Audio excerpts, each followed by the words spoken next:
Peace and welcome to The Culture right here on the Black Star Network. I'm your host, Farajii Muhammad. Thank you so much for checking in and being with us this afternoon. Folks, we got a great show for you. It is Wednesday. We're going to be checking in with Dr. Gerald Horne to give us his latest analysis on a number of topics for the Horne Report, so we'll have that conversation. Also, we'll be checking in with Dr. Omakongo Debenga to talk to our brother about a host of issues relating to race in America, President Biden's response to MAGA, and so much more. And then later, let's talk about what's happening with this whole conversation about putting cameras on school buses. What is your take on that? We'll have these conversations and a whole lot more, so stay with us. It's all happening on today's edition of The Culture right here on the Black Star Network. Let's go.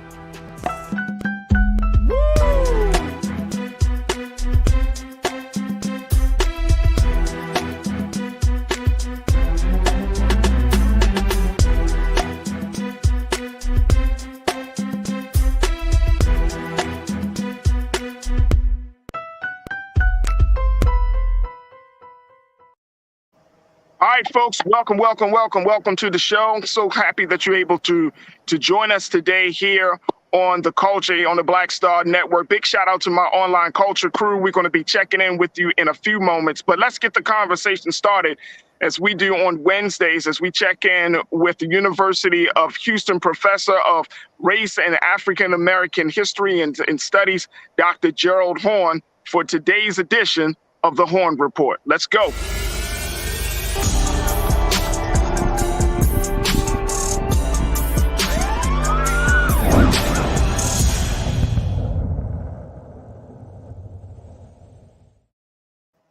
Dr. Horne, how are you this afternoon, sir? It's all good. Good. All right, Doc, let's talk about the first couple of things. The big thing that I wanted to get your take on is the situation in Russia, sir. There has been a lot of talk and even some intimidation by Russian President Vladimir Putin around his soldiers occupying a nuclear power plant that lies in Ukraine. And he's been warning folks, check this out, Russia's occupation of the power plant gives Moscow a new way to intimidate.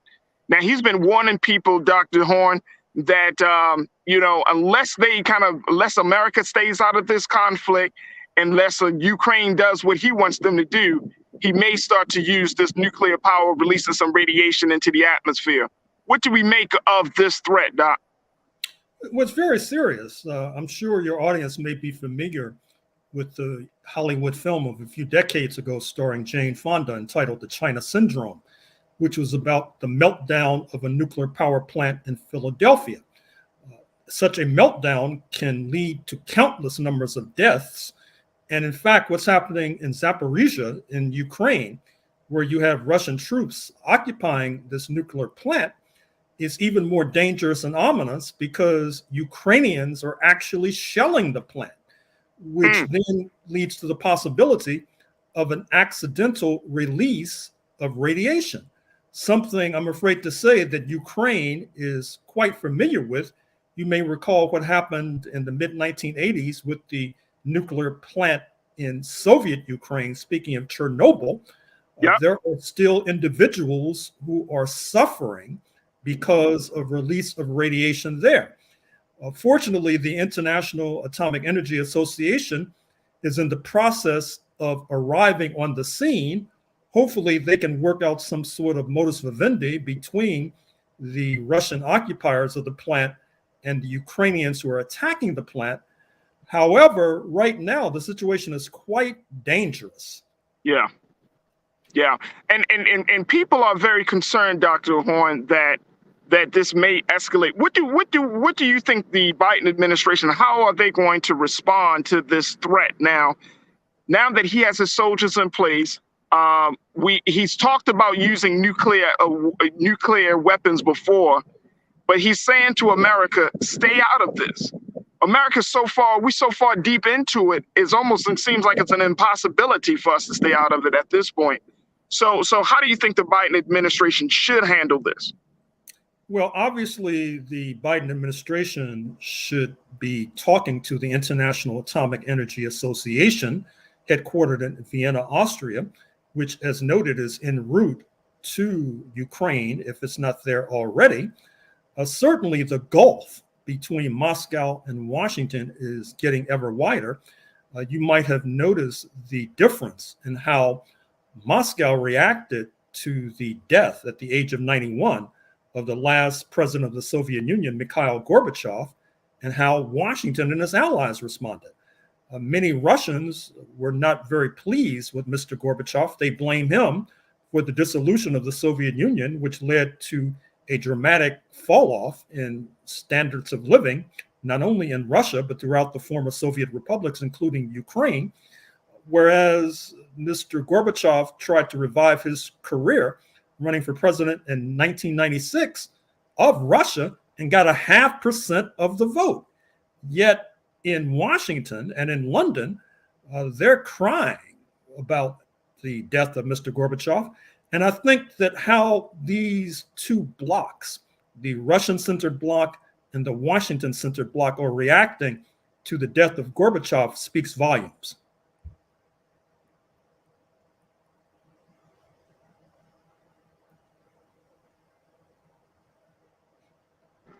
Yeah, I remember reading about President Gorbachev when I was a little boy, hearing about it. I was a little boy at that time when he was in power, but I know that he was hailed as being a transformational leader for Russia at that time, especially when Reagan and him met and all of that.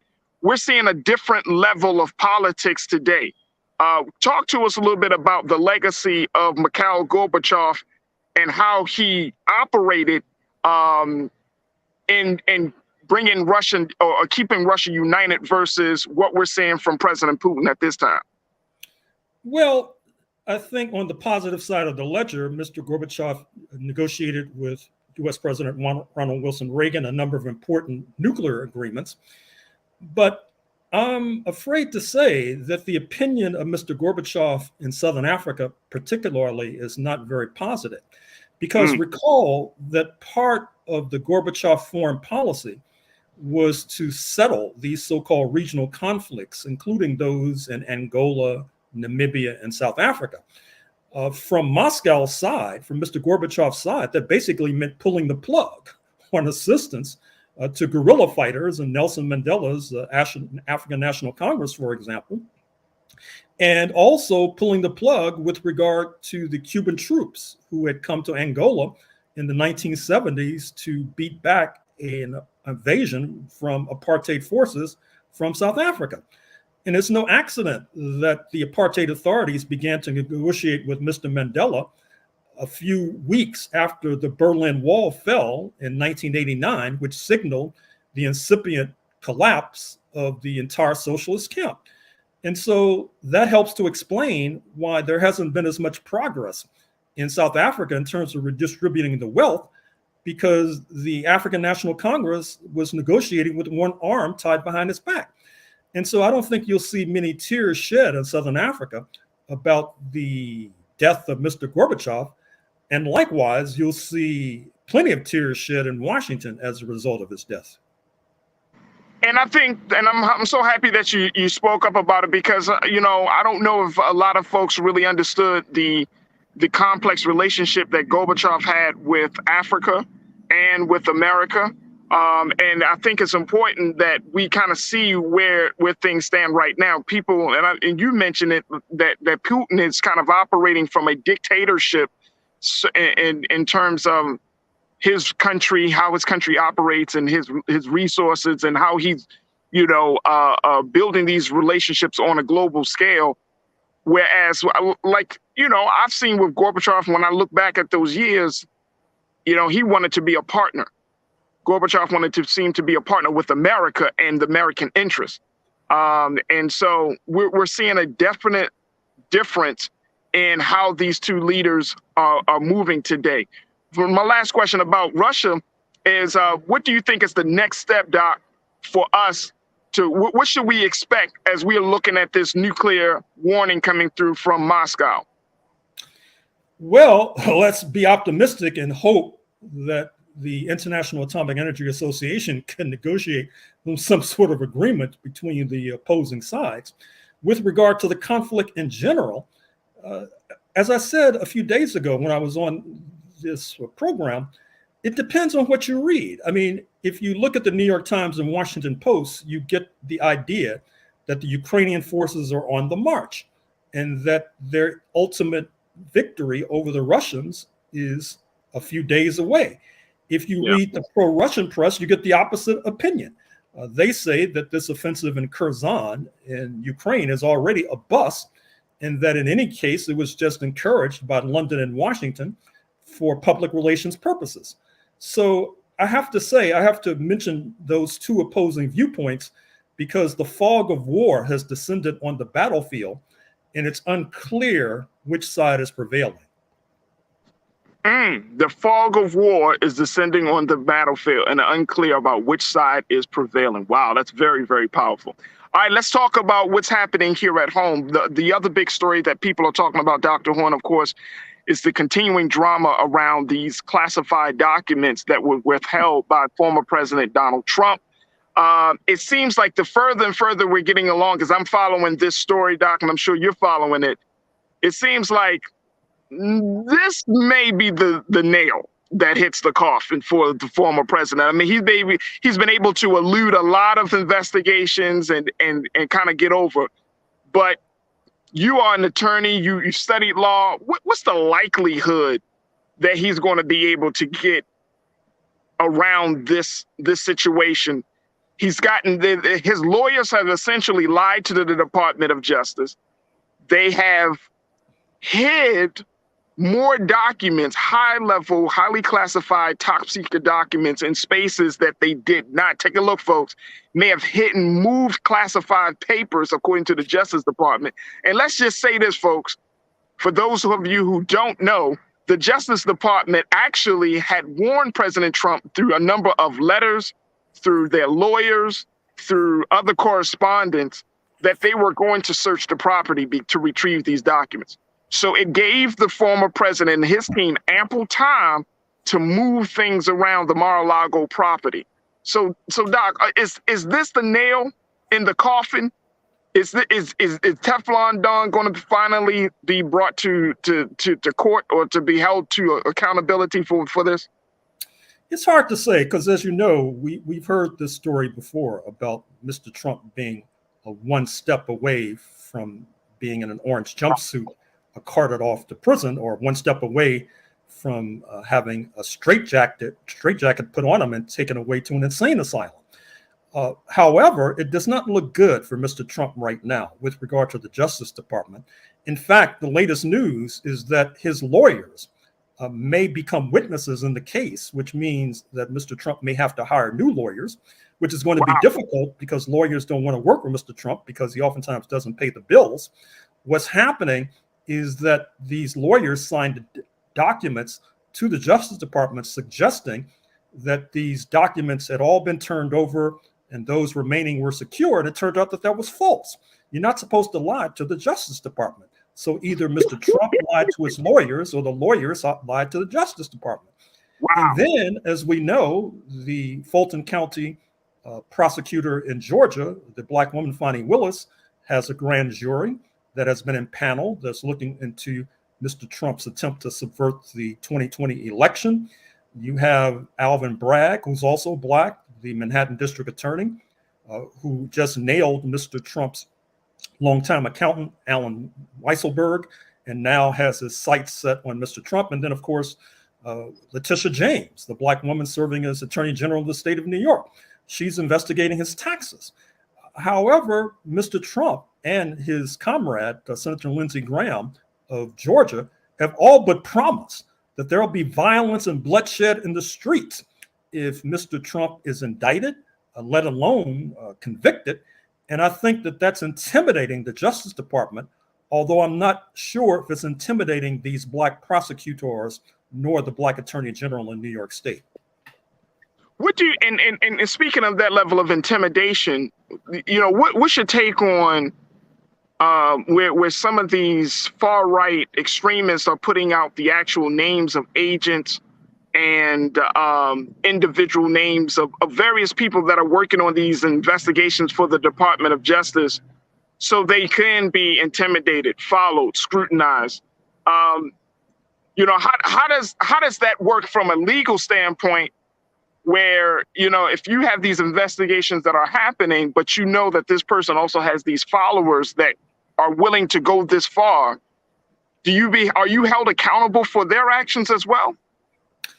It's possible. Of course, those who put out these names may claim that they have a free speech right to engage in such a discourse, but it's a very serious and ominous turn of events. We talked on this program, I believe, about what happened a few weeks ago in the wake of the raid on Mar-a-Lago in Florida, where a Trumpista attacked the FBI headquarters in Cincinnati and then had a shootout with the authorities and was killed. And what's also curious is that the same Republicans who clamored incessantly against this concept of defund the police, coming in the wake of police killings throughout the United States from the Atlantic to the Pacific, now they have raised the slogan of defund the FBI. Right, I've seen that, yeah. Makes them appear at least to be hypocrites, but of course that's never stopped the right wing before. Yeah, and I also read, Doc, this is interesting, you might have seen this, but there are more and more stories. I read one, I think in the New York Times or Washington Post, but now Republicans are very concerned, the Republican lawmakers are very concerned that this whole defund the FBI mantra undermines the party's stance on law and order, and that it could really interrupt what the party was kind of hoping was going to be some momentum going into the November primaries. That now, if you're being critical of the institution that you say is one of the most highly important institutions of instituting law and order in this country, then we're starting to cut off our own legs with our own hands. And I'm wondering, how do you foresee Republican lawmakers to respond to this whole defund the FBI and being highly critical of these law enforcement agencies? Well, you might have noticed that in the last few days, many leading Republicans have been quiet as church mice with regard to responding to the latest chapter in the Trump follies.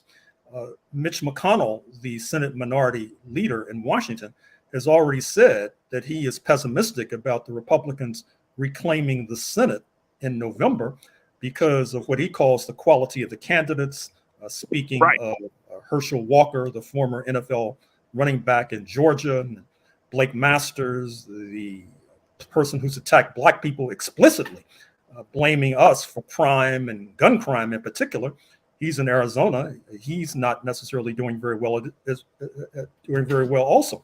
So I could go on in this vein, but it's apparent that this Trump saga is not necessarily helping the Republican Party's chances. And so that is probably the best news of all. Absolutely. Absolutely. It's probably the best news of all. And unfortunately, there seems to be no end here, Dr. Horn, about how the president, how all of this is continuing to unfold. But I'm reading that people are saying this might be the one. This might be the one thing. Folks are checking in, Doc. LaShonda, you checked in and say Letitia James has been waiting on the orange one for a long time. She is for sure going to get him. We don't know. We don't know, but she's building a strong, strong case. LaShonda, good to hear from you. Shalinda, thank you so much for posting. You said the nail in the coffin will be when they dig up the grave of his ex-wife and remove the nail in that coffin, and see what's really inside. Yeah, that's a good one, Shalinda. That's a good one. Doc, as we have a final few moments with you this afternoon, I appreciate your time, sir. Let's talk a little bit about Serena Williams and her swan song. We know one of the big things is that she advances in the U.S. Open. She won her first match the other night. Her sister, however, Venus Williams, did not get through the first match. She loses. She has to go home. But the swan song of Serena Williams, Serena is on the cover of Time magazine as being called the greatest, just very simply put, the greatest. What? And I read that Billie Jean King said that she has done more for tennis and for women than a lot of other women have in the past 50 years.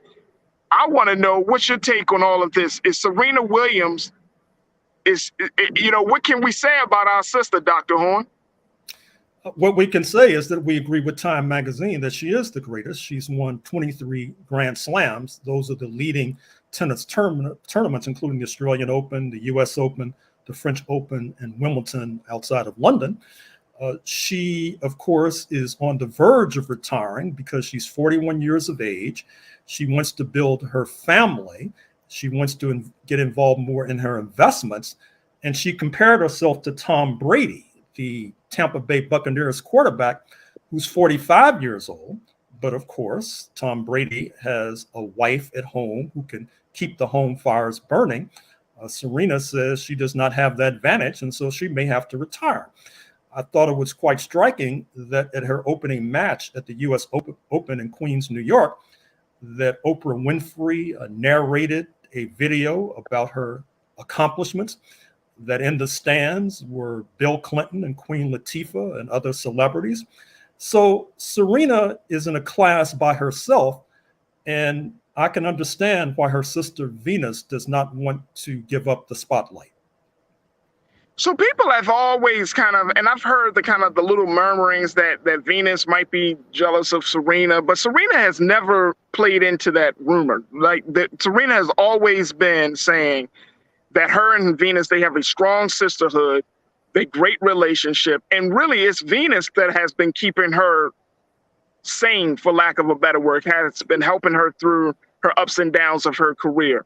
When we look at, especially for Black women in those powerful and influential roles, Doc, what are some of the things that we need to take in consideration, especially when we're talking about the competitive and athleticism of and the impact of a Serena Williams? Well, one of the remarkable things about Serena Williams' career is that she has done things that no male athlete can do. Wow. And I'm not speaking about her accomplishments on the tennis court. I'm talking also about the fact that she was winning matches at the Australian Open when she was pregnant. And I should also say that for those who would like to dig deeper into the remarkable career of the Williams sisters and the Williams family, I would really recommend the Will Smith vehicle, King Richard, for which he won an Oscar, and which, of course, was overcome by his slapping of Chris Rock during Oscar night. But it does portray a true-to-life story about the hard work that went in to getting to where these sisters are today. And also, to your point, it shows the close bond between these two sisters that I don't think any kind of rumor mongering can overcome. Yeah, I would agree, and I think King Richard, to your point, Doc, I think King Richard is a great film as well. But she's such a fascinating person, right? Because I know that there are many different sides. There was even a lot of conversation about her, marrying a white man and starting a family and having an interracial family. And she's coming from, with her roots in Compton and all of those things. And, I'm just, she's just very, very fascinating. But at the same time, like you said, she's transcended so many different barriers and boundaries, and she's touching so many different people. I mean, she's making very, very big decisions. And one of the few things that I've seen about her is I remember that match that she had, was it Naomi Osaka? Mm-hmm. That she had consoled and comforted. You see a woman, and here you are, a woman with all of this praise and accolade, and you're an icon, but you go to this emerging tennis player and you shower her, you show that compassion for her. I mean, it just speaks volumes about who she is and not just as a player.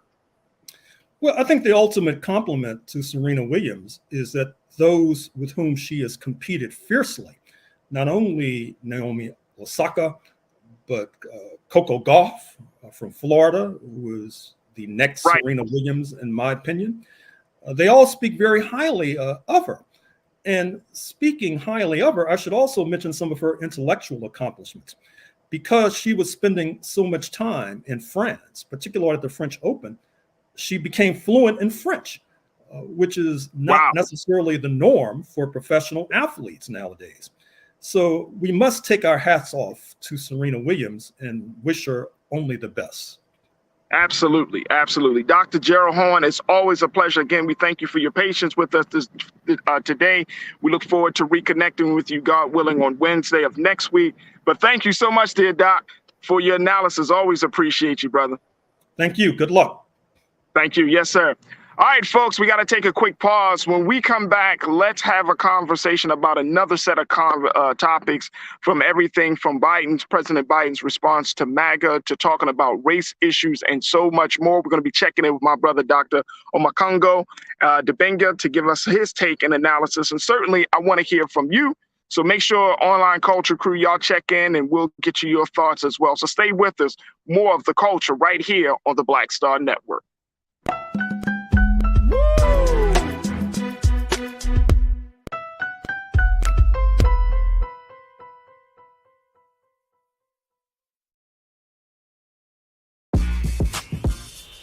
When we invest in ourselves, our glow, our vision, our vibe, we all shine.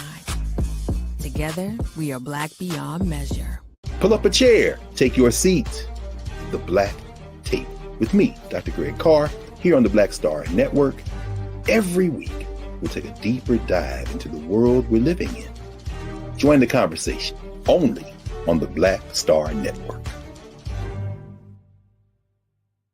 I'm Deborah Owens, America's Wealth Coach, and my new show, Get Wealthy, focuses on the things that your financial advisor and bank isn't telling you, but you absolutely need to know.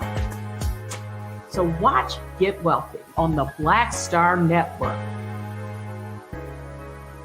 When you talk about blackness and what happens in Black culture, we're about covering these things that matter to us, speaking to our issues and concerns. This is a genuine people-powered movement. There's a lot of stuff that we're not getting. You get it, and you spread the word. We wish to plead our own cause.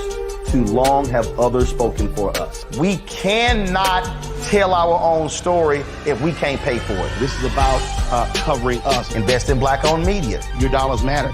We don't have to keep asking them to cover our stuff. So please support us in what we do, folks. We want to hit 2,000 people, $50 this month, raise $100,000. We're behind 100,000, so we want to hit that. Y'all money makes this possible. Checks and money orders go to P.O. Box 57196, Washington, D.C. 20037-0196. The Cash App is $RM Unfiltered. PayPal is R Martin Unfiltered. Venmo is RM Unfiltered. Zelle is Roland at RolandSMartin.com.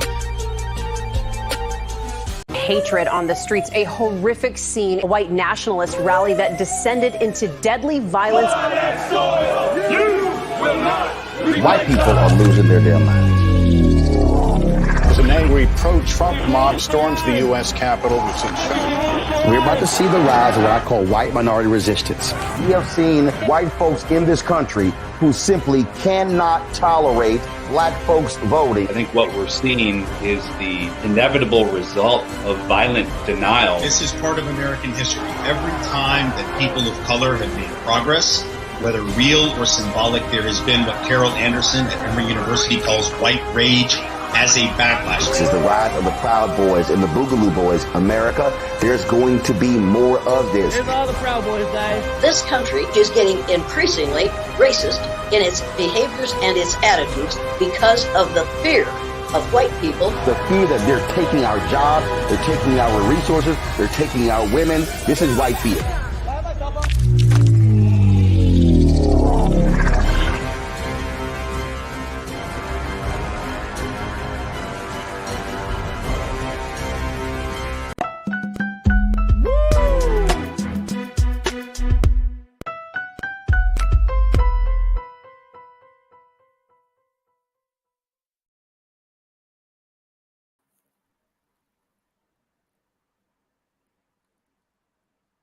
All right, folks, welcome back to The Culture here on the Black Star Network. Thank you so much for tuning in this afternoon. Folks, let's go to our next conversation. We wanted to talk about a host of things as we're still seeing a lot of issues around race in this country that have affected us. One of the big stories, of course, is the black volleyball player that experienced racism at BYU. As you know, Brother Roland has been talking about this extensively, but we want to continue the conversation. We're going to be checking in with my big brother, Dr. Omakongo Debenga, to give us his take on that.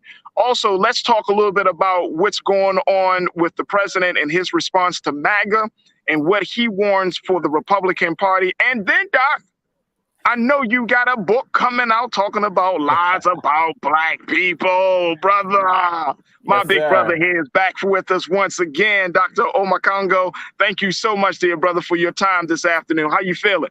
Oh, I'm great, man. I'm on campus today. Just started teaching this week, first semester. Are back at American University. So I'm in my office today and the students are great and I'm talking to you. So everything is good. I hear that. Well, I'm in my office right now, Doc. I had to get some fresh air. You feel me? I'm jealous. Oh, man. It's nice. Yes, sir. All right. So let's first talk about this situation we saw with this volleyball player, because our sister has been going through it, bringing it up, and it kind of opened up Pandora's box at BYU about this whole race issue. Yep. What can be said? I know, like I said, Brother Roland's been talking extensively about this. You know, as we look at this situation of this young black woman being called the N-word, being disrespected, and then hearing other stories from other players saying that they experienced the same thing, right? What does that say to us from about black college students, black athletes on white campuses? What do we make of this, Doc?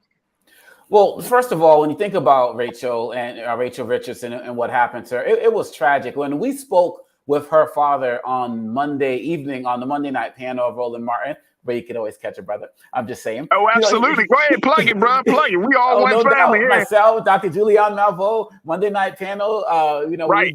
We get it in, man. As Representative Renita Shannon, it's an incredible night. But, her father said that, he was actually watching the game when all of this was happening, and he couldn't see any of that going on.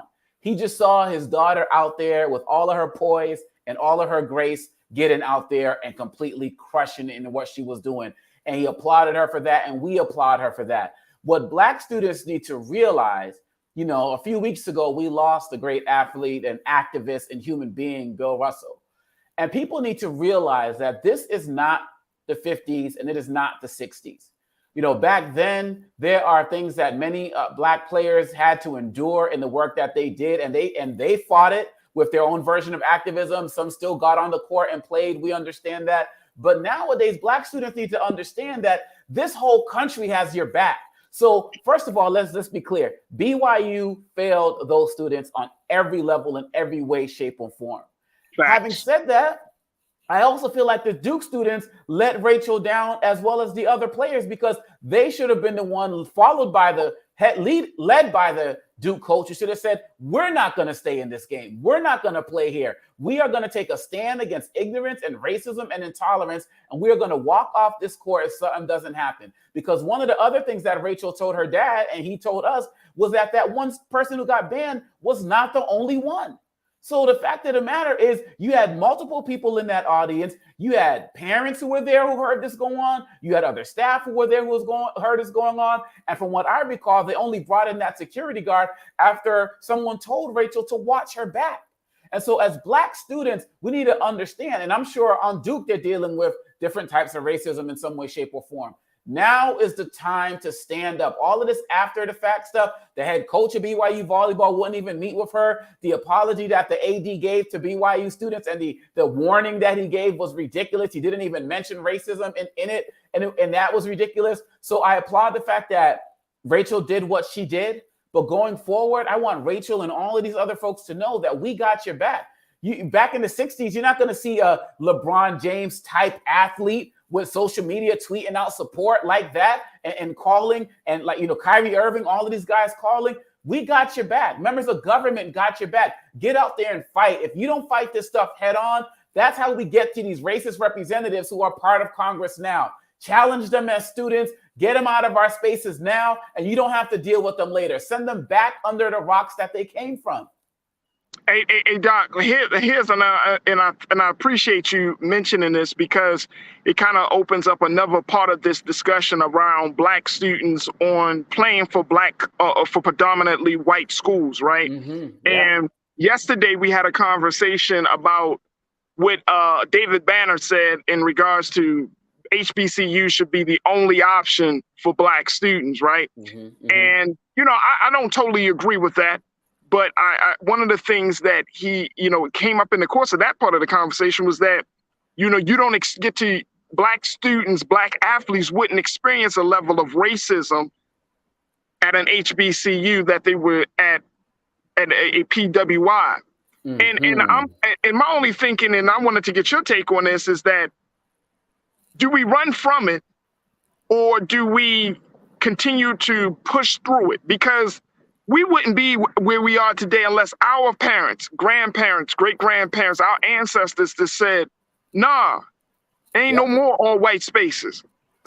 We're here now, so you're going to have to deal with that. So how talk to me about how to deal with those two different realities. Do we put our brightest, do we put our most athletic, do we put our best in those white spaces and say, look, you're going to have to blaze the trail? Yeah. Look, I'm going to speak from personal experience. That's what I know. Look, I get it. Look, when I ran for class president in Boston Latin School, majority white school in Boston in the 90s, you know, students wore white sheets on their heads. I mean, like, I understand the racism. I get it. But sometimes we make the mistake of acting like everything is kosher at our HBCUs. And we act like there are not intra-cultural issues. And I'm speaking from experience. I spent my freshman year of college at Morehouse College. And it was a great experience, don't get me wrong, but I also ran into a certain level of disrespect of my Congolese American culture. And I was getting that from other Black students.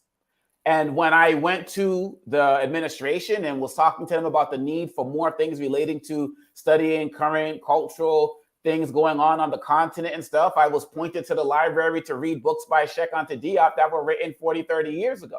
And don't get me wrong, I love those books. I think I had already read them by that point. And I didn't fully feel accepted at Morehouse because of my background. And some other things happened to me that I don't want to get into now, but don't get me wrong, love Morehouse, love HBCUs. And I transferred to Georgetown University. And quite honestly, I had less issues there culturally at Georgetown in my 3 years there than I did in my 1 year at Morehouse.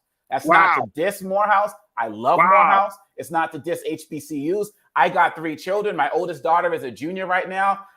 If you want to ask me where I want to send her today, I'm here in DC. My first thought is most likely Howard University. So this is not that HBCUs are whack, PWIs are better. None of that. I'm just saying that we can't fully always think that Black people are always going to have the best Black experience at HBCUs. And having said that, I believe on the athletic side of things, our HBCUs deserve more attention. We see what LeBron James is doing, I believe, with FAMU. We see what Michael Jordan is doing with his deal with Howard University. They need, I'm not going to say they need to get only consideration, but they definitely, we see what Deion Sanders is doing now. They need more consideration, more respect, and more of our top talent and more of our top dollars to go towards those universities so we can start to level the playing field. And I don't know if that's a nuanced answer, but that's the answer I got. Hey, man, that's your answer because that's your experience. So that's the answer we'll get. We'll accept that. Yes, sir. I understand. I understand, brother. And hey, Doc, if you were part of the conversation yesterday, bro, I get that. Yeah, I get that. And that was some part of my sentiment that, you know, one, I believe that if you're 18, 19 years old and you're given choices, considering money, considering cultural impact, where you are in your cultural growth and development, considering a lot of different factors, you know, HBCUs don't always come out on top in terms of your options, right? So, but it's understandable. I get what he was saying, but then I'm like, Nah, bro. Like and here's the thing, Doc, and you can tell me if I'm wrong about this. You know, when we look at the situation with Rachel and Duke and all of that, like somebody, and again, it's hard for me to say this, but because this is a young Black woman, you got young brothers who are blazing the trail to go into these spaces, but somebody's got to do it. Yep. Yeah, I'm with it. You know what I'm saying? Like Absolutely. if somebody has to do it. Like we can't operate. There shouldn't be an all-white space in America. I feel you.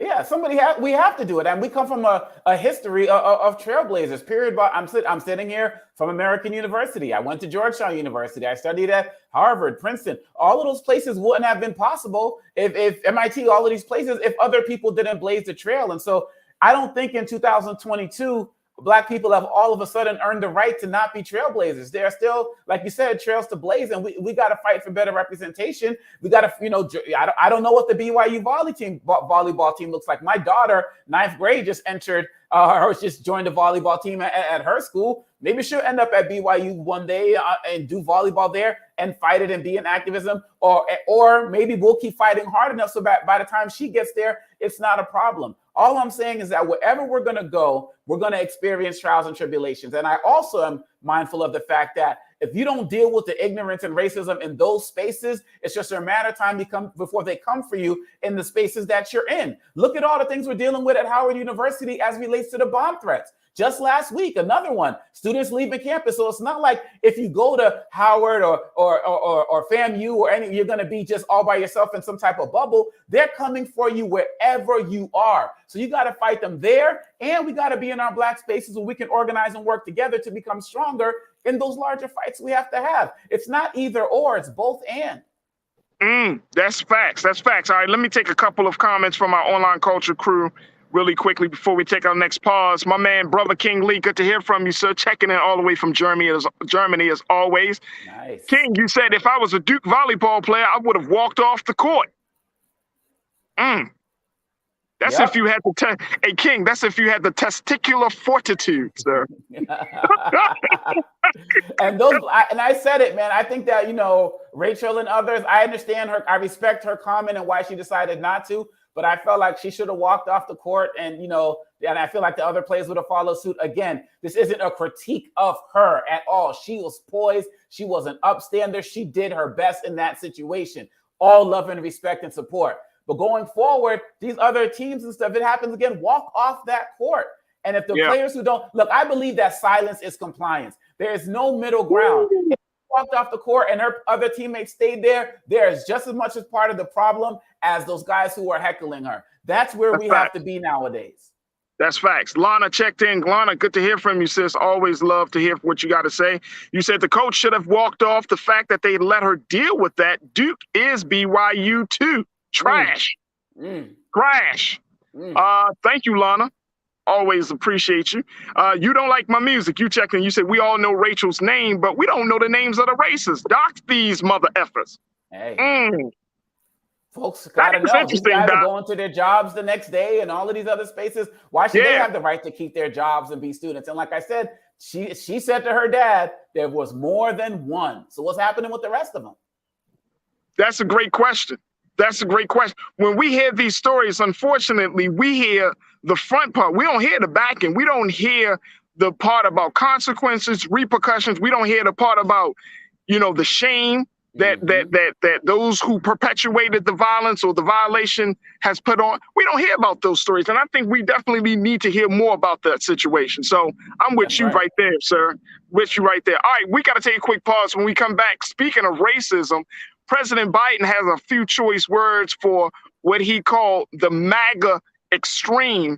And we're going to talk about it with Dr. Omakongo about what should we expect from the Biden administration? How does he see the Biden administration handling this far-right extremism coming from the Republican Party? Also, we're going to talk about the doc's book about telling lies about Black people. What? Somebody telling lies on us? Us? We'll have that conversation. Of course, we want you to join us as well. So stay with us. A whole lot coming at you on the next hour of The Culture right here on the Black Star Network. We'll be right back.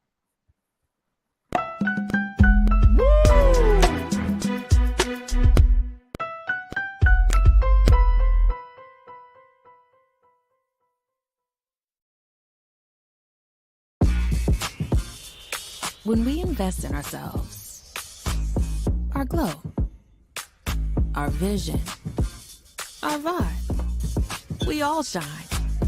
Together, we are black beyond measure. Pull up a chair, take your seat. The Black Tape with me, Dr. Greg Carr, here on the Black Star Network. Every week, we'll take a deeper dive into the world we're living in. Join the conversation only on the Black Star Network. I'm Deborah Owens, America's Wealth Coach, and my new show, Get Wealthy, focuses on the things that your financial advisor and bank isn't telling you, but you absolutely need to know. So watch Get Wealthy on the Black Star Network.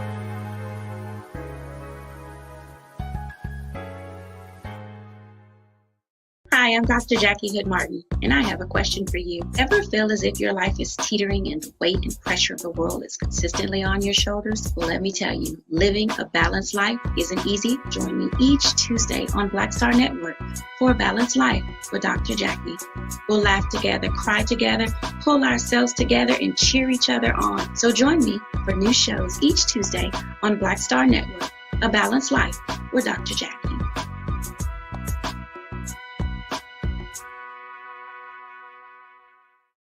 When we invest in ourselves, we all shine. Together, we are black beyond measure.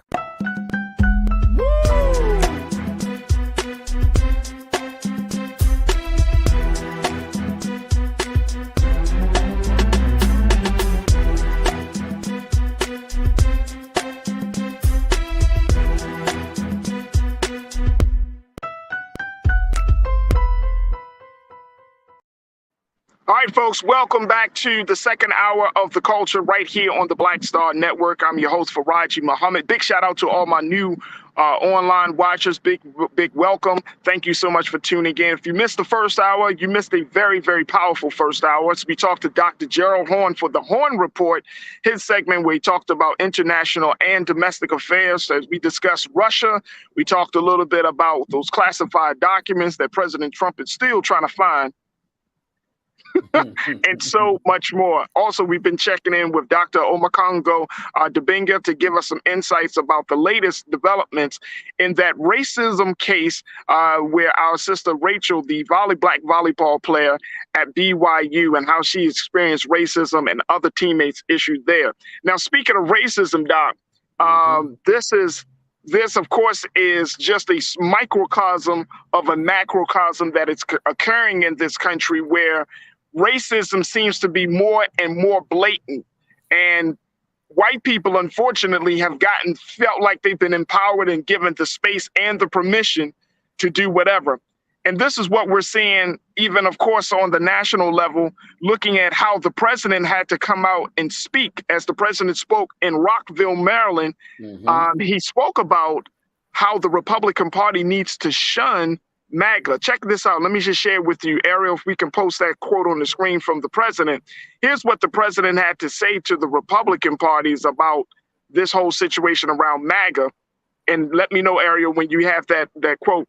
But one of the things that he mentioned, though, Doc, is that he's engaging. He was telling people, go to the polls in November so because you have to fight for democracy again. Yep. All right, so I'm going to keep it 100. Yes, sir. That's what you do. We got to keep this 100, Doc. So the president of the United States, who is an older white male, is asking for particularly black folks, brown folks, to stand up for a form of government that has not fully benefited us. Well, you know, I don't know. Every time you come on, you know what? This is your fault. Because every time you come on, brother, now we got to deal with all of these, like, yes, sir. Like we try to like mentally make shit make sense. You know what I'm saying? Yes, like, sir. what? So I'm just, you know, I don't feel like Biden is talking to Black people. Okay. I think he is talking to the part of that white 70 million plus people who voted for Trump. Those guys who are, he always says, because he makes a point to talk about his issue with not Republicans, but MAGA Republicans.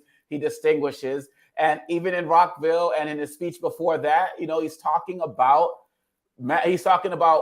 conservative Republicans and independents. He's calling on them to come over to this side. And so That's what I feel. I don't feel like he's talking to us because I don't feel like he needs to feel like he needs to talk to us about standing up against them, because that's all we've been doing. But that's what I'm saying. See, this is the thing. Like, my thinking is, like, Mr. President, they haven't stood up to this since Trump left office. Yeah, I agree. So what makes you think, and it seems like they're digging their heels more into the ground. They doubling down on, I mean, you got Republican lawmakers who wants to criticize, you know, I remember when Trump criticized the intelligence community a couple of years ago, before he got elected, people were like, oh, that's crazy. He wants to be president. And he's criticizing the intelligence community. You literally have Republicans criticizing the law enforcement intelligence community, the FBI. You're criticizing the Department of Justice. I mean, these are quote unquote not MAGA people. These are people that's. Go ahead. I would just say, like, they didn't identify themselves as MAGA before this time. No, but now it seems like y'all critical of the stuff that you say that you believe in. Yep. No, look, those guys, and look, what's their new term? Defund the FBI and all that type of stuff. Those guys are straight hypocrites, right? But I think we also need to be mindful of the fact that you don't see a Democrats against Biden campaign, a Democrats against Trump, Democrats for Trump campaign. You are seeing some Republicans, when you look at the Lincoln Project and the like, who have finally, in some way, shape, or form, seen the light and are going at those Republicans who are claiming to be about law enforcement but are really not, who are claiming to be about patriotism but are supporting white domestic terrorists. And so there's a fracture within the Republican Party. And I think that Biden is calling them out. And the reason I think that the reason why I'm personally, and I hear you about, you know, the lack of accountability we've seen on many levels and a lot of the issues. I'm with you on that. This guy, you know, Biden is not, you know, my racial hero or anything like that. So, but, you know, when we see good, we should, you know what I'm saying? But if we see something positive, we can recognize it. And one of the things I respect that he's doing is that he is finally realizing that, I got the biggest bully pulpit. And I'm going to put these guys on the defensive, because what he's doing right now is these guys have been running around talking all their trash, doing all their stuff, and trying to bully the Democratic Party. And he's basically acting like the guy who punches the bully in the nose. And when the bully gets punched in the nose, they don't know what to do. They're all flustered. So now they're all mad. He said semi-fascist. He said this. He said that. Now they have to respond to him, as opposed to Democrats in the past. And I'm talking about like this year and up to this year in the past. And these culture wars, when they come up, all Democrats would do is say, well, we're building roads, we're working on schools, we're working on healthcare. But now what happened with abortion and what's happening with all these MAGA cats, now they are fully engaging, or not say fully, but engaging more in the culture wars. And the Republicans who are pro-MAGA and, you know, want to kill abortion and all of that, they don't know what to do with themselves, and they're fractured. And I think that politically, it's a great strategy on Biden's part. Okay, I can agree with you on that. I can agree with you on that. My I guess my next question is, what's the likelihood that they will follow his guidance? Now, even though I shared this in the last segment with Dr. Gerald Horn, when I'm reading that now Republicans are at a crossroads because they're seeing that the legal woes of Donald Trump continue to mount, and they're like, this guy here.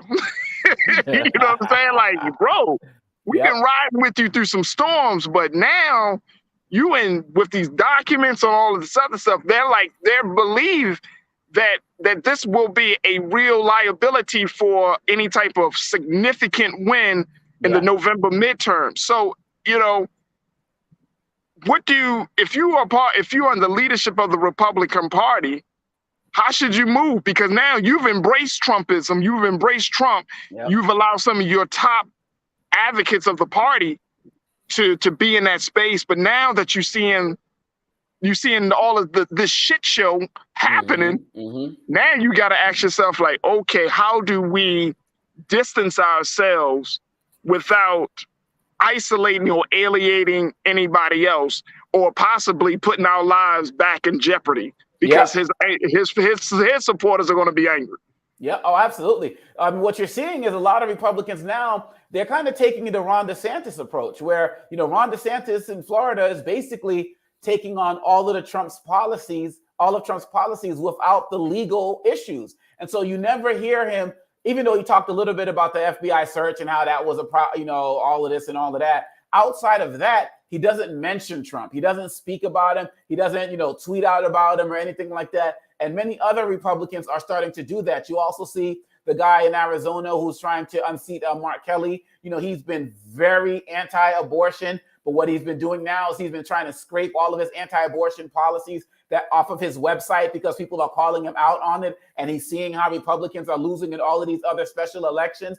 The only choice that Republicans have who have been pro-Trump all of this time between now and November is to not mention his name. Other than that, they are too tied because they know if they speak out against him, his base is going to come for him. They also realize that his base is not growing, but it's just enough to be influential politically. So the most that they can do is try to do less interviews, unless it's on like Fox, do less tweeting about social media on social media type of platforms, and just try to be as quiet as possible until they get to November. That's all they got right now, because it's only going to get worse for Trump between now and then. And you already see it in the last week or so. You've seen some of these guys come out, and they're not as vocal as they were for Trump as they were just 2 weeks ago when the search happened. They're already dialing it back a little bit because they're like, whoa, you got documents next to your passport, confidential stuff, and no one can answer the question. Not only what was he going to do with them, but what did you already do with them? And so that answer is going to come out in some way, shape, or form as well. And some of these guys are going to realize, they're just going to throw their jazz hands like all day. I can't mess with this dude anymore. So they're just going to be quiet, man. That's all they can do. Talk about the policies, but not the man.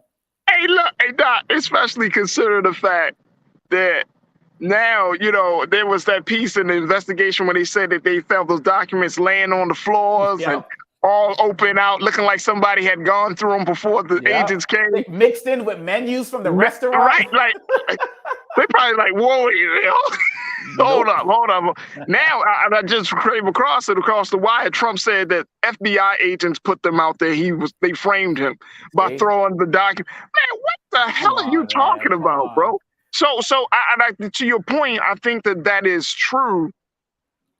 It's interesting that it's going to be interesting to see how people come out, because as much as there's that culture war, the very, very real fact is that Republicans are making life worse for a lot of people in this country. That's just right. From the Roe v. Wade decision, right? Push back on the student loan situation. Yep. So, you have big policy items that the Republicans are trying to create other narratives around and narratives about. But it's like, do you know that your followers as well, your supporters will also gain from this? Yep. You know what I'm saying? And it reminds me of when, with former President Barack Obama, how he created the Obama, what they call the Obamacare, and then people were like, well, I don't want Obamacare. I want health insurance. And it's like, yes, sir. I remember. That's the same thing. You're benefiting off of the very thing that you hate. Yep. And so when I see these guys talk about the student loan debt and they're doing all of this stuff to benefit students and all of that, and they condemn it and they say things like, well, what about the plumbers and what about the elderly who are trying to get medical assistance and all of that? And my response is, well, what about them in terms of what's your plan? I haven't seen any plan for you to help those guys out who are involved in trades. I haven't seen those plans to help elderly people get access to medicine. I've seen Biden's plan to help do that, which you also condemned and voted against. So the fact of the matter is these guys want to throw out other guys, the teachers, the plumbers, and all of that, and never cared about them in the first place. And have no policy to help them. So if they're complete hypocrites as it relates to that. And all you got to do when these guys say, what about these guys? Just throw out 3 words: permanent tax cuts. The wealthy got permanent tax cuts, and the rest of us got none of that. So these guys are complete hypocrites. But at the end of the day, these guys who are supporting people like Ted Cruz, but don't have Ted Cruz money and live in these impoverished areas and they're white, this is really all about the preservation of whiteness, in my opinion. And part of the preservation of whiteness is you can't let other groups get an opportunity to get ahead of you or be equal to you in any way, shape, or form. So if you look at the possibility of Black and brown people getting student loan forgiveness, even if you might get it yourself, you'll be against it because they might get ahead as well. This was part of the whole Southern strategy. You see Black and brown people getting access to healthcare, you might be against it even though you've never had it because you don't want them to get ahead. That's what Trump came in on. He literally said, this is your last chance to get out here and save the culture by voting me in 2016. And so many people will forego their own best interest in order to make sure that nobody else gets ahead, even though, just like with affirmative action, it benefited white women more than anybody, but people are still against it because they look at it as something that helped Black people more than anybody else. And that is where they get over on coming at things like student loans, Biden's infrastructure plan. Look what's going on in Kentucky right now. Yes, Jackson is a majority Black, but there are white people there as well. And we know there are other parts of Mississippi that got water issues as well. So when you let racism persist, white folks, it's just a matter of time before it comes to you as well. How much are you willing to suffer to preserve whiteness just to not let other Black and brown people get ahead? How much are you willing to suffer and die and not be able to drink the water, have good health care, go to good schools? How long are you willing to do that? Absolutely, absolutely. Let's take some comments from our online culture crew, and folks got some good things to say. And folks, I appreciate y'all for checking in.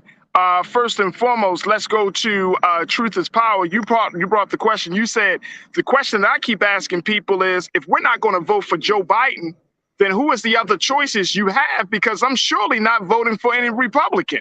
Yep. It's like Obama said when he was running. That's how I'm feeling. It's like Obama said, when Obama was running, he said, don't compare me to the almighty, compare me to the alternative. That's it.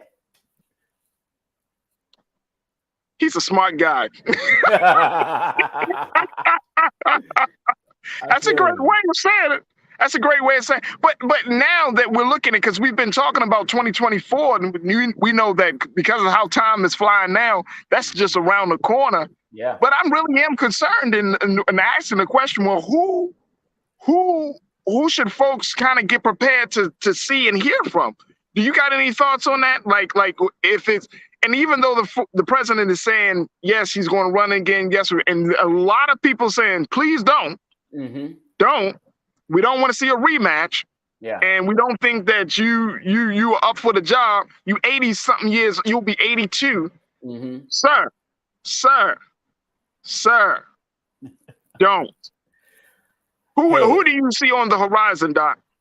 Well, the person I see on the horizon immediately is definitely, Vice President Kamala Harris. She's in that role, and that's put her in a position to do that, and she'll definitely have my support.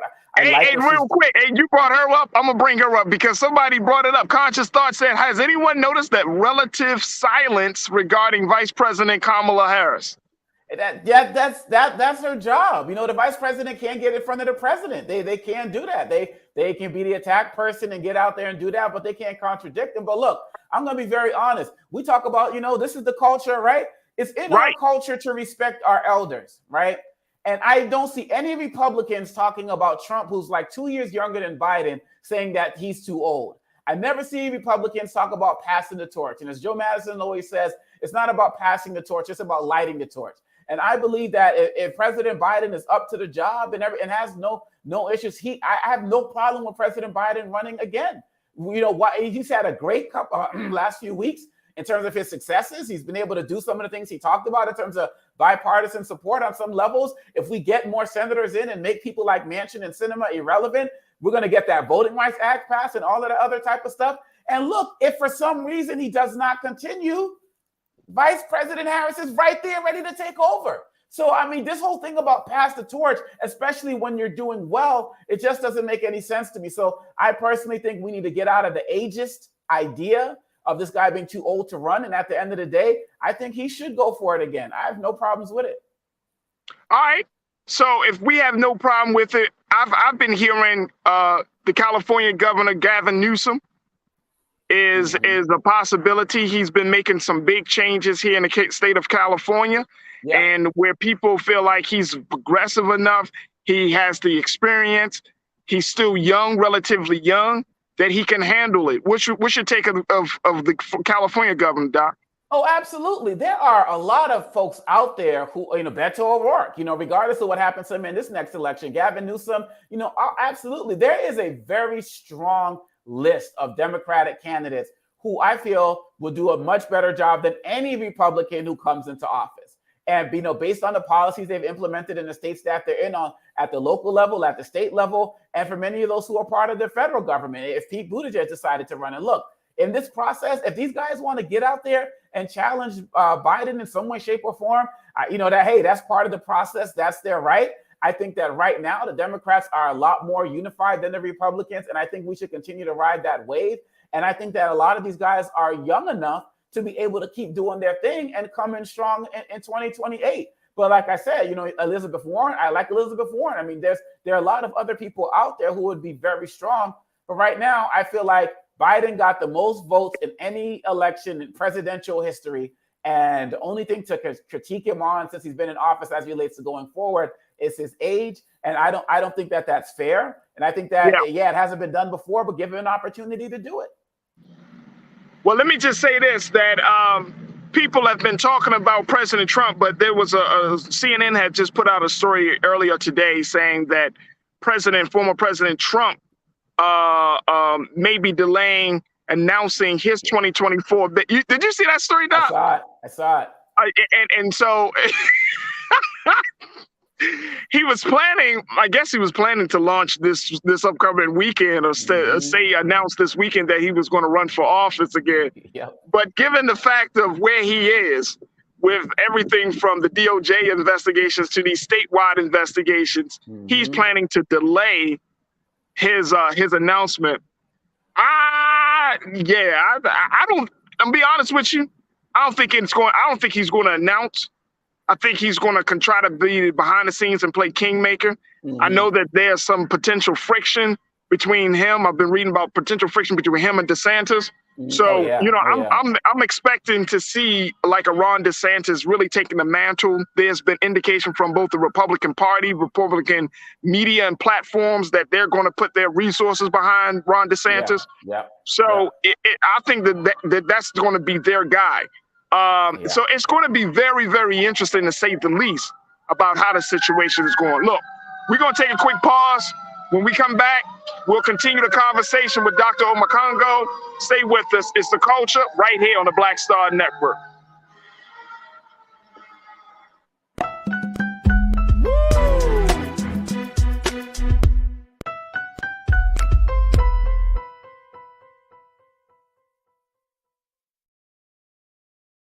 I'm Deborah Owens, America's Wealth Coach, and my new show, Get Wealthy, focuses on the things that your financial advisor and bank isn't telling you, but you absolutely need to know.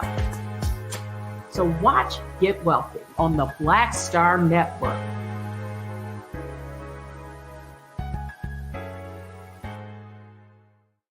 When we invest in ourselves, we all shine. Together, we are Black beyond measure. Hi, I'm Dr. Jackie Hood Martin, and I have a question for you. Ever feel as if your life is teetering and the weight and pressure of the world is consistently on your shoulders? Well, let me tell you, living a balanced life isn't easy. Join me each Tuesday on Black Star Network for a Balanced Life with Dr. Jackie. We'll laugh together, cry together, pull ourselves together, and cheer each other on. So join me for new shows each Tuesday on Black Star Network, A Balanced Life with Dr. Jackie.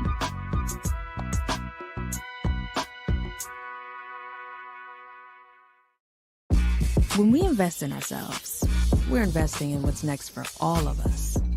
Growing, creating, making moves that move us all forward. Together, we are Black beyond measure. Pull up a chair, take your seat. The Black Tape with me, Dr. Greg Carr, here on the Black Star Network. Every week, we'll take a deeper dive into the world we're living in. Join the conversation only on the Black Star Network.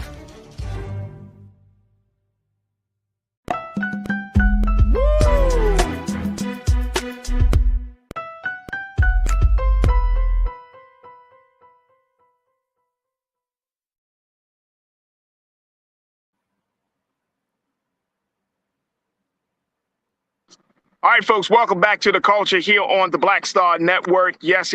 Been having a fantastic conversation with my brother. I enjoy having this man on the show. So happy he's able to join us today, Dr. Omekongo Dibinga, to talk to us about a number of topics and issues that are happening nationally.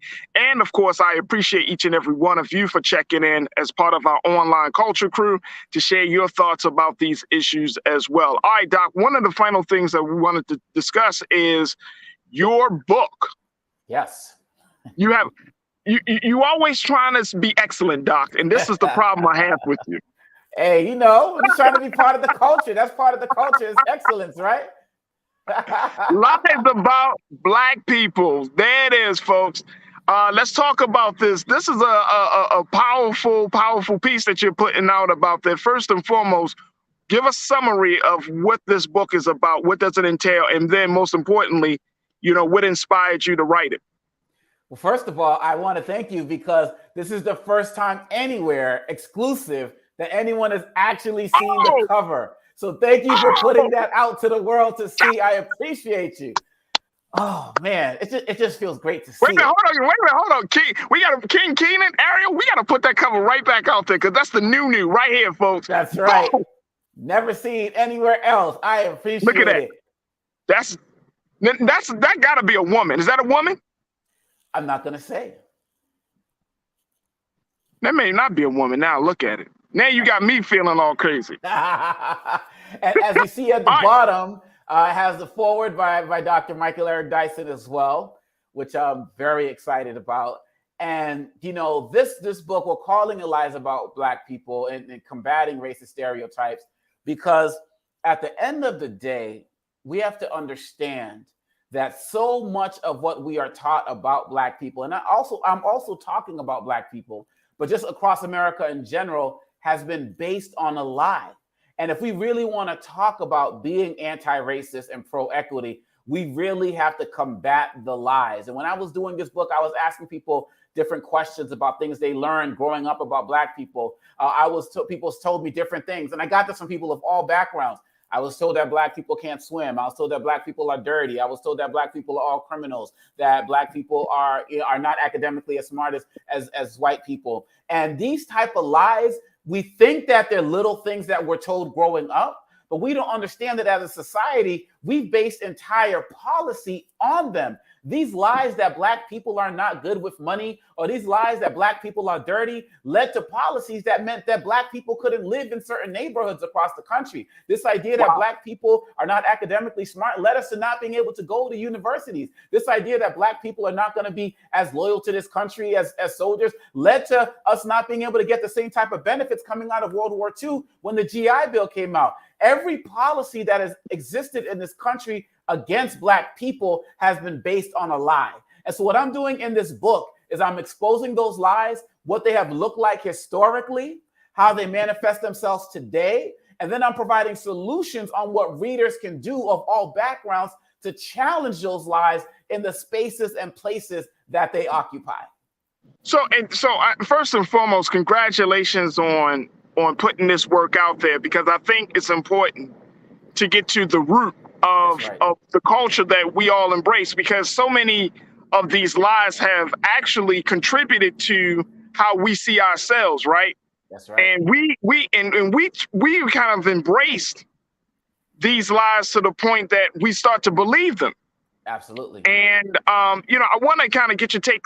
Was there a particular event or a moment that made you say, you know what, we need to really start to disrupt and uproot some of these myths and these fantasies about Black people, some of these lies. Was there something like that, or was it just something that's been on your mind for a while? The general thing that forced me to really need to do this is my students.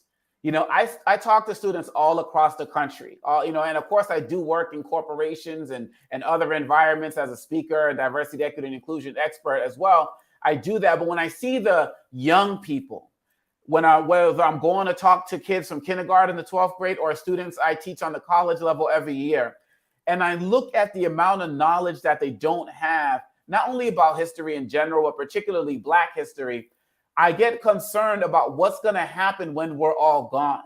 And then on top of that, not only do they not have the history, they have the wrong history about what's going on with our history and our culture. And so I'm writing this as a way, and it's coming out under Prometheus Books in the spring of 2023, as a way to start to get these young people more hooked on. So for example, I had a student once who was a senior, who was in college, who studied constitutional law, who didn't know about the 13th Amendment and how you could still be in prison how you could still be enslaved if you were in prison. What? How do you go through studying the Constitution and you don't really pick up on that part? That's not her fault.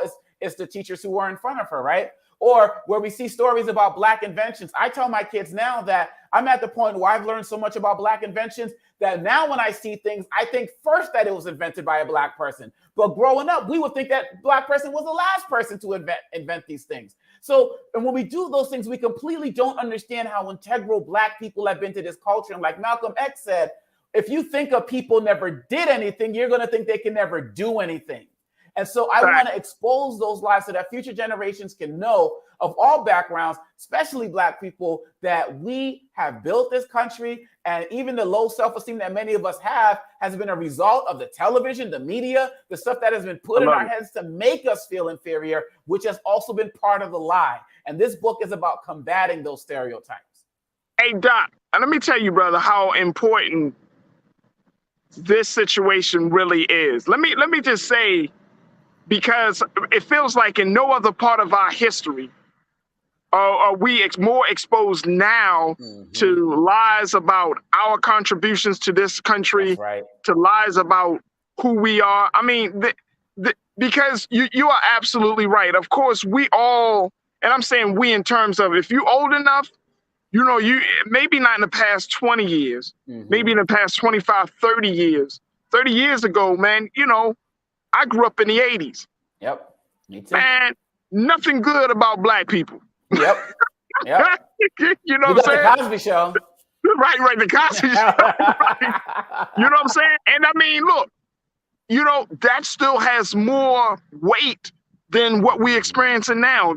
The 90s, we started to see a certain level of consciousness, right? Yes. From Hollywood, from everything from like shows like Living Single and Fresh Prince of Bel-Air. And then you had social issues, social demonstrations like the Million Man March and other things that were happening. But there was like a little bit of the pushback because the music, hip hop music at that time was still, you know, what they like to coin as gangster rap. Yeah. It was still very popular, especially coming out from the West Coast and everything. So, I mean, just to have a conversation, a book about lies. Yeah. Yep. Because, brother, I'm seeing it every day, Doc. And, you know, when you got to constantly uproot, constantly push back on the lies, as you're talking to your children, constantly push back on the lies as you're talking to your teachers, it becomes a real problem. It's tiring. That's right. It's tiring. That's right. That's right. But the fact of the matter is we have no choice. As tired as we are, we got to keep fighting. Look what's happening across the country with the fake critical race theory activism and debate, which I also talk about in the book. In places, I saw a story, I don't know if it was in Georgia, where, you know, a teacher resigned because one of his staff members came in and took all of the pictures of Black people off the wall. We're talking about pictures, not even Nat Turner, talking about pictures of Obama and Colin Powell. You know what I'm saying? So it took those off the wall. You got places like Florida and Oklahoma where they have this, quote, Florida DeSantis, as we talked about, the anti-woke legislation where they're pulling our history away from the students in some way, every way, shape, or form. I was at a school earlier this year where a teacher told me that a parent told him, oh, when you're talking to my kids about the civil rights movement, this was a white parent, talk to my kids about Dr. King. He was the good guy. Don't talk about Malcolm X. He's the villain. You know what I'm saying? Like, they're actively fighting to remove our complete history from every aspect of society. When Trump was president, I was going to speak to places. They were like, oh, you can't, because of his diversity teaching ban, I couldn't talk about certain things anymore. Biden got rid of that, thankfully, with his executive order. They are actively fighting to remove us from the culture and the history. And if we don't actively fight back, we will be removed and erased. That's truth right there, brother. That ain't a lie. That's a truth right there. Every day. Folks are checking in, Doc. They wanna share some thoughts with you. Chris V, my guy, Chris, good to hear from you. You said this sounds like white people definitely need to read this book too. What's your take on that, Doc? How do you get a book like this into the hands of the people who often are guilty for perpetuating the lies? Oh, absolutely. And going to your man's comment, like, this book is primarily being written for white audiences, to be quite honest. And the way that I'm able to get it into people's faces, to be quite honest, is like my job 24/7. I speak, I go into corporations, I go into schools, and I go into government organizations, and I work with groups on how to have these courageous conversations. And once we get into it and put it to a space where people can feel free to express themselves in terms of the stereotypes they were taught that they didn't know about and all of these other types of issues in a way where they may not feel like they're being attacked, I find that when we can create those conversations in safe spaces, they are more prone to want to be active. And of course, we don't get everybody, but in the schools I've seen it, the curricula changes that have happened through this work, in the corporate spaces and some of the things that have happened through the work that I'm doing with them, I believe that there are more white people who are interested in having this conversation and making the change, and some who have already been engaged. Look at the Jane Elliott's and the Tim Wises of the world who have been doing this work for years as well. Yeah. I believe that there are more Tim Wise and Jane Elliott type people than there are Ron DeSantis and Trump people, but they just don't have the knowledge to be able to go forward and fight the fight. And this book is going to arm them in doing that. No, that's awesome. That's awesome. And I, you know what? I agree with you as well. I think that there is a waking up among white people that just as much as there is among black people. Jawan, thank you so much. Always good to hear from you. Thank you for your followship of me on social media. You say definitely adding this to my reading list. Sounds like you got a new reader, Doc. Awesome. So big shout out for her. Janae, you said thank you for telling the lies that people believe. We are so much better than what they think of us. Kudos to debunking the myths, the lies, the folk tales. We have to. We absolutely have to. Janae, good to hear from you. Mike V, my guy, you said, look, the pacemaker was designed by black men. Facts. Bring it. You know, there used to be the book, what was the great book, The 101 Things? I lose the name, but I know what you're talking about. Absolutely. Yeah, the book that Malcolm X often carried with him when he was among us. You know, the major contributions of black inventors and black scientists and how they have made life so much better for all of us in this country and around the world. So we do have to kind of, you know, feed on that. Ryan, Mike V, good point. Ryan checking in. Ryan Lumley, you said, I just learned this week the ice cream scooper was invented by a black man, so I feel you. That's Something that simple. That's right. Something that simple as the ice cream. Look how our lives have been improved. Yep. And I'm not making fun of him. I'm saying this seriously. Like, that's right. That's real. Yep. Like the fork or the knife and the spoon, the ice cream scooper. I mean, the golf tee, that's us. The traffic light, the gas mask, the technology that was laid for the cell phone. I mean, the list goes on and on and on. And this is the stuff that people don't want us to teach. And as knowledgeable as we are, like your colleague said on the comments, all of us who are watching and us two, you two and you and I who are talking, we're knowledgeable. We know stuff. We're reading stuff. But there's stuff every single day that we are learning that we had. And I'm not saying y'all, I'm saying we. When I listen to people like Joe Madison and Roland Martin and Karen Hunter, and they just throw out these inventors and this and that, or people who did things politically. Yeah. We didn't know because we weren't taught. And shoot, if it wasn't for 90s hip hop, KRS-One and all of these guys, we wouldn't know anything. Come on. You know what I'm saying? Shoot. That's fact. Because a lot of us didn't get conscious until we listened to KRS-One, Rakim, Public Enemy. Oh, yeah. You know what I'm saying? Like these were the sources of our consciousness for so many facts. All right, Doc. So we and I always appreciate you, Dr. Makongo, because brother, you always bring the passion and bring so much facts and truth. So how can people get your book? I know, is it available for pre-order, or can people just get the book right now? So it's not up for pre-order yet. The best way to find out is to follow me on my website. If you go to omekongo.com or upstanderinternational.com and sign up for our newsletter, you'll get the earliest updates there. Of course, you can follow me on social media platforms. I'm primarily on LinkedIn, Twitter, Facebook, and Instagram at Omekongo, just my first name. And of course, you can follow me on my YouTube channel as well, and you'll get all of the updates. We're looking at a spring 2023 hardcover release, and more is going to be coming as we work to lay it out. Brother, I truly appreciate you. I thank you so much again for your time today. Lies About Black People, folks, it will be available very soon. Make sure you follow The Good Doctor on all social media platforms, and more importantly, continue to support the great work that he's doing. He is an author. He is a professor. He is a hip-hop artist. The brother is a speaker doing amazing work, and we're happy to have him as another voice here on The Culture on the Black Star Network. Also, of course, make sure y'all check him out on Monday nights on Roland Martin Unfiltered, where they bring that fire. Y'all thought Thursdays were fire. Mondays, they kick off the week hard, boy. Yes, sir. So I'm really happy. Thank you so much, Doc. We truly appreciate you, brother. Thank you for coming on today. Thank you. Take care. Absolutely. All right, folks, we're going to take a quick pause. When we come back, let me go and throw some trends out very quickly as we close out today's show. Stay with us. It's The Culture here on the Black Star Network.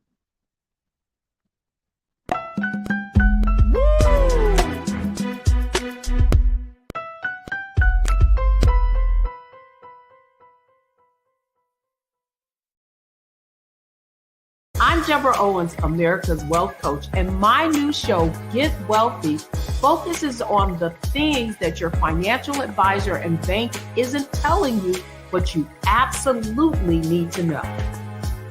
So watch Get Wealthy on the Black Star Network.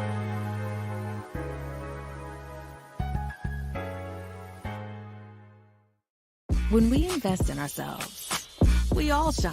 Together, we are Black beyond measure. Hi, I'm Dr. Jackie Hood Martin, and I have a question for you. Ever feel as if your life is teetering and the weight and pressure of the world is consistently on your shoulders? Well, let me tell you, living a balanced life isn't easy. Join me each Tuesday on Black Star Network for a Balanced Life with Dr. Jackie. We'll laugh together, cry together, pull ourselves together, and cheer each other on. So join me for new shows each Tuesday on Black Star Network, A Balanced Life with Dr. Jackie.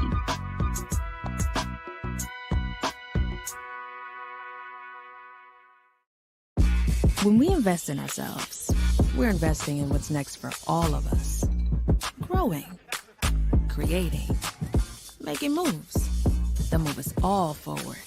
Together, we are Black beyond measure. Pull up a chair, take your seat. The Black Tape with me, Dr. Greg Carr, here on the Black Star Network.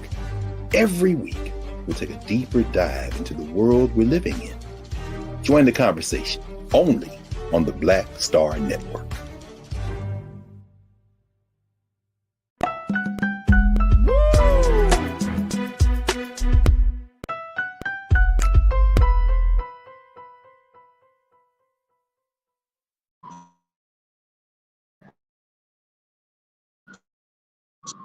All right, folks, welcome back to The Culture here on the Black Star Network. I truly appreciate y'all for tuning in today. Man, oh man, what a fantastic day it has been as we've been talking to some dynamic brothers about what's been happening all across this country. Man, I can't wait to hear or can get my hands on Dr. Omakongo's book, Lies About Black Folks. Man, it's so important that we debunk so many of the myths and the folklores that's about Black people right now in this country, and more importantly, to do it for the sake of the culture. So big shout out to Dr. Omakongo. Also big shout out to Dr. Robert Horn, Dr. Gerald Horn, excuse me. Dr. Horn has a book out. He has a number of books actually talking about some of the 19th century contributions and the impact of Black soldiers on the wars and so many other historical elements. So definitely check out the great scholarship of our contributors here on The Culture. All right, very quickly, as we wrap up the show, I wanted to just briefly share. I've been wanting to share this for the past couple of days. We just haven't had a chance to get to it. But we wanted to talk a little bit about the 69-year-old Black man who was just awarded a $100 million loss or settlement for being the victim of police brutality. If you have not heard about this story, folks, fascinating story, 69 years old. He ended up being paralyzed as a result of the unfortunate encounter he had with the police a few years ago, and this happened back in 2018, where he was just awarded $100 million. Man, talk about that. Now, this is one of those stories, folks, where, you know, sometimes, I mean, yes, the $100 million is certainly good, no doubt about that. He's 69 years old, but he's paralyzed. You know what I mean? Like, he still has to go through the trauma. But as you can see in the picture of our brother, he still is, it seems to be in good spirits. Take a look at that once again. You know, he's still trying to get that smile out in spite of the pain. But, you know, he was actually homeless. He was actually homeless, and he was asking for money. And now he's got more than enough as he lives out, and God be with him in terms of being able to recover from that horrific and tragic situation, and then being able to get into a better space with that money. So big shout out to our brother for enduring that, but definitely needed to, I think that was well deserved of justice. Also, can we talk about Colin Kaepernick? Here's the thing, the NFL season has started.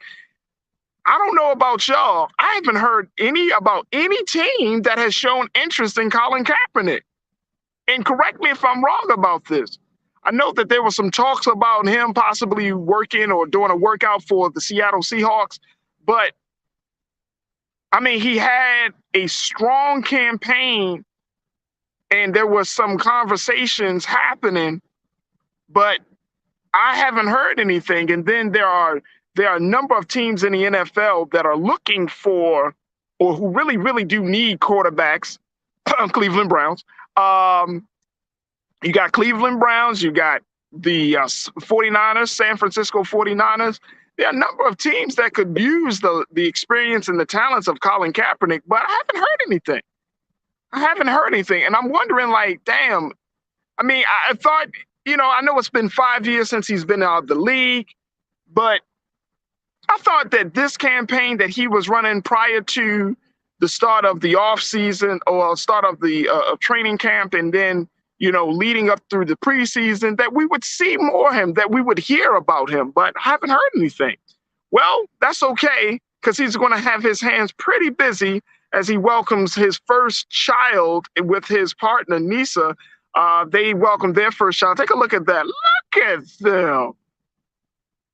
The Kaepernicks. That's a beautiful situation. That's a beautiful situation there. Yeah. Big shout out to Colin Kaepernick and to Sister Nisa for bringing another beautiful child into the world. I'm very, very happy for him. Chris, you checked in and you said, didn't he work out for the Raiders? I thought he did. Chris. Because of I think after the John Gruden situation, that whole fiasco, that he was going to work out with them. I thought he did, bro. I don't know. Hey, Chris, I'm kind of waiting for a major announcement to come in where he like plays, but you don't even see him in the preseason game. So I don't know, but we, you know, regardless of that, big shout out to him and to his partner, his girl, his lady, for having this beautiful child. And so, yeah, always good to bring a beautiful soul into the world. There it is right there. All right, folks, I appreciate each and every one of you for checking in. I thank y'all for the online culture crew for always giving us something to think about. So many of you have been checking in. And to our new watchers, welcome to the culture. Welcome to Black Star Network.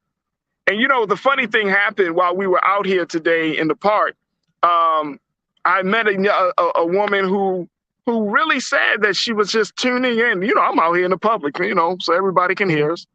And she was just making a point. She said, I've never heard of this type of show. I've never seen, you know, this sounds like something I would love to watch more of. So I gave her blackstarnetwork.com and told her to tune in. But there is a space and there is a demand for this type of news and information in these conversations. So I'm very, very excited. I was just overwhelmed emotionally because this is an older white woman who approached me while we were out here and said, you know what, I'm listening and I appreciate you for what you're saying and what you're doing and the information you're putting out there. So I thank y'all so much for tuning in. And look, this is why y'all need to support us here at Black Star Network. Make sure y'all go to our website at blackstarnetwork.com.